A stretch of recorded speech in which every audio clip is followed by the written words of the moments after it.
So this week's video is perhaps the longest and most awaited video in this entire Write an Essay with Me series, and that is drafting. We've previously covered pre-writing, planning, researching, and outlining, and now we're going to begin the bulkiest part of the writing process, which is actually writing the words.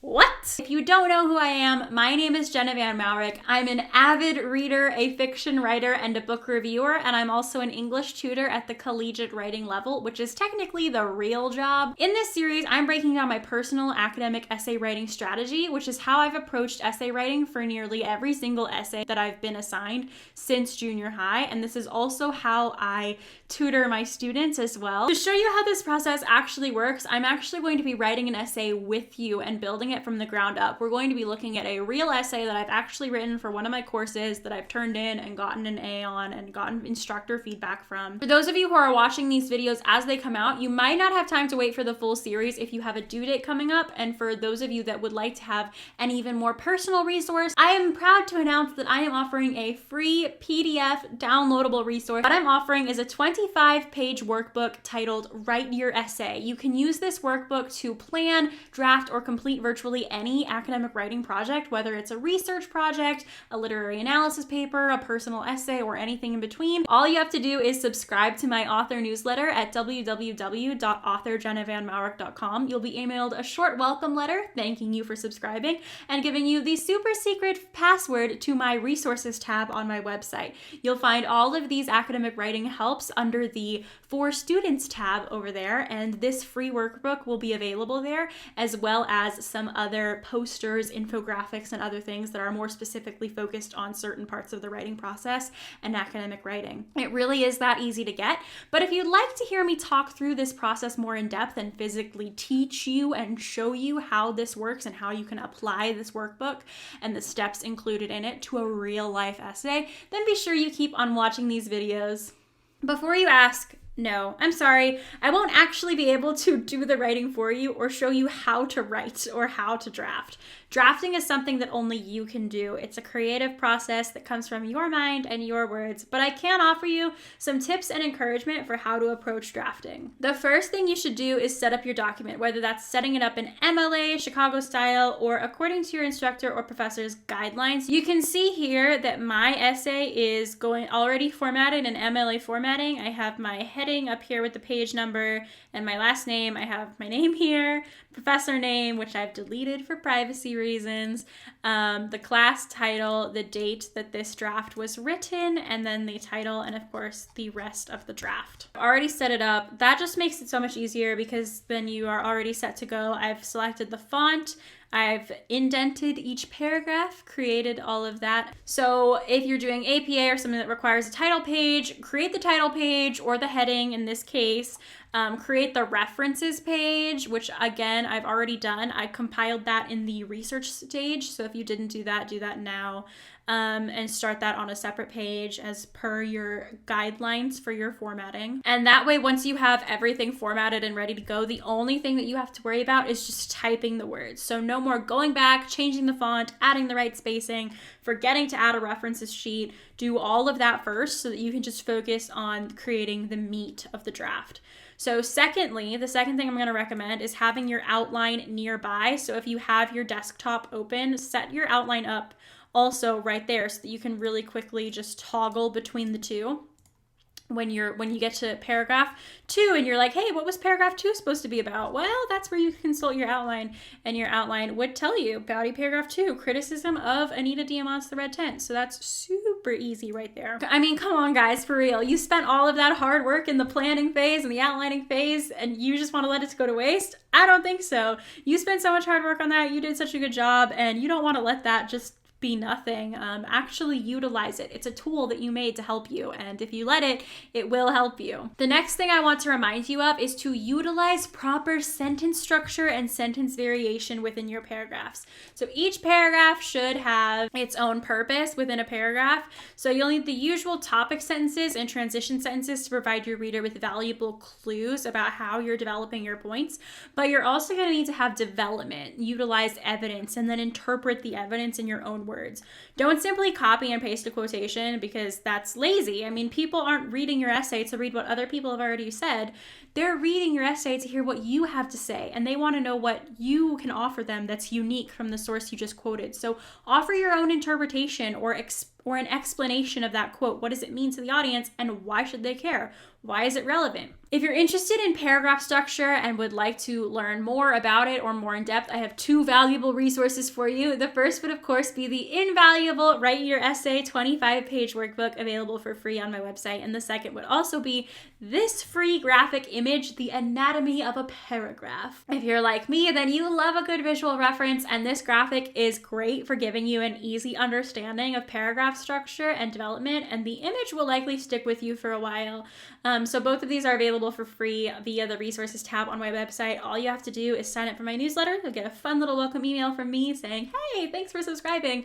And you will also get a password that will unlock all of these password protected resources for you. I'm actually going to walk you through what one of my paragraphs looks like and show you how I utilize paragraph structure. And I'm going to show you how I do this with a little highlighting trick. So in this trick, I love this trick because it really shows you visually how well you're doing. So let's pick this paragraph here. This is all one paragraph. It's just broken up by a block quotation, which is a quotation that's longer than about 4 lines or 40 words, which in that case you'd format it in its own block because it takes up a bulk of your paragraph. But this is all one paragraph. So I'm going to choose 3 different colors of highlighters here, and I'm going to use digital highlighting features. So for, let's just say, everything in blue is going to be my own words, red is going to be quoted words, and then yellow is going to be topic sentences and transition sentences and other kinds of developmental sentences and such. So first, I'm going to highlight my topic sentence here. The topic sentence is, most serious rabbinic scholars dismissed The Red Tent as an insignificant historical fiction novel suited only to women's book clubs and the like. So that obviously gives the topic for this sentence as explaining the criticism behind The Red Tent and why people were sort of skeptical about it, and maybe tell us a bit more about the critical reception of the book. In here we have, in my own words, I'm going to use a lighter blue just so this is easier to see for you all. This is going to be introduction to a quote, okay? So they did not take it seriously, nor were they concerned that it might have lasting effects on society. This is me developing. So I've said the topic, and then here I'm developing the topic, okay? So this is me developing that topic and expanding on it more. They did not take it seriously, nor were they concerned that it might have lasting effects on society. Sophian, a rabbi's wife and a scholar in her own right, believed that this was the wrong choice. According to Sophian, so do you see how I set up that quote there? I explained why the source was relevant. So why should we pay attention to Sophian? Oh yeah, because she's a rabbi's wife. She was there when it all happened. She was a part of the receiving end. She was in the target demographic for The Red Tent, right? So I gave her credibility. I gave this author credibility here. And then I introduced the quote, not just by copying and pasting it, but by saying, according to Sophian, so that's, a transitional phrase right there. So I'm actually going to highlight that in yellow because topic sentences, transitional phrases are very important. And then in here, you can see that I have a quote. So I'm going to highlight that quote in red because that is somebody else's words. It ain't mine. But you can see here that immediately following this quote, the tradition of retelling and recasting traditional narratives, especially by women about biblical women, is an accepted element in modern Jewish scholarship. Okay, so that's the quote. But then here, I've offered my own interpretation. So I've said, meaning that it is a common occurrence in the world of literature, right? So that's interpretation. That's the quote in my own words. That's what it means. That's me explaining to my audience why that's important and why should they care. But then I'm going to transition again and offer more development and say, however, The Red Tent does not simply recast a traditional narrative. Sophian explains, so again, that's another use of a transitional element there. And then I'm going to go ahead and highlight that quote there in red because it's not mine. I don't want to take credit for that. And then here we have, again, that oh so important interpretation. So why is it important? What does it mean? Why is it relevant? And I like to do this all the way through my essay. I don't so much do it anymore, but I used to do it a lot when I was just starting out because it's really great visually. So again, I have another Sophian writes. So that's again me introducing the quote using a transitional phrase to transition from my speaking into someone else's speaking. Then we have the quote there, right there. That probably should have been a block quote, so my bad for not formatting that correctly. But again, this is just my rough draft, so I'm not worried about that. And then I have my interpretation here. And then, of course, here I have a transitional sentence that leaves this paragraph open-ended to transition into the next topic. So what you want to make sure that you're seeing in your paper is enough of your own words compared to other people's words. So the majority of your paper should be in yellow and blue or any color that you use. But you want to see very little red in there. You want to see very little of other people's words because, again, people are here to hear from you. They want to know what your opinion is. They want to know from your perspective why this might be important or why they should pay attention. So you can clearly see here that there's a really good amount in this paragraph of my own words versus a source's words. I can do this in one more paragraph if you would like. We'll do it here. I'm going to quickly go through and just highlight. You can even just do this with one color, but I like to make sure that I'm offering interpretation as well. So we have quote here, and we have another quote here. This is a paraphrase. So you can see there's no direct quote here, but I've paraphrased, which is good. I've also, established credibility there. So you can see there, this is a topic sentence.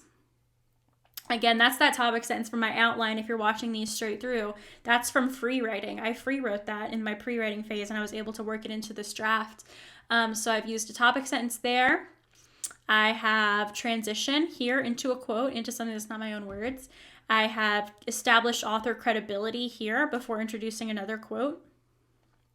And there you go. I have my own words that interpret these quotes and explain why they're relevant here and here and here. So you can see the majority of this paragraph is going to be in my own words. If I limit this to just 2 colors instead of 3, you can see that we have more blue than red. So if this were an icy, it would be a raspberry or a blueberry icy and not a cherry icy, or maybe that's raspberry.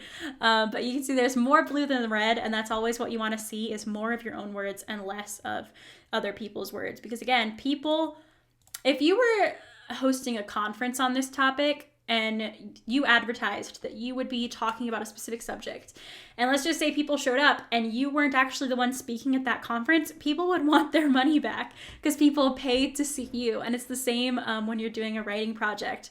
Your instructors want to hear from you. They want to know that you showed synthesis in your writing.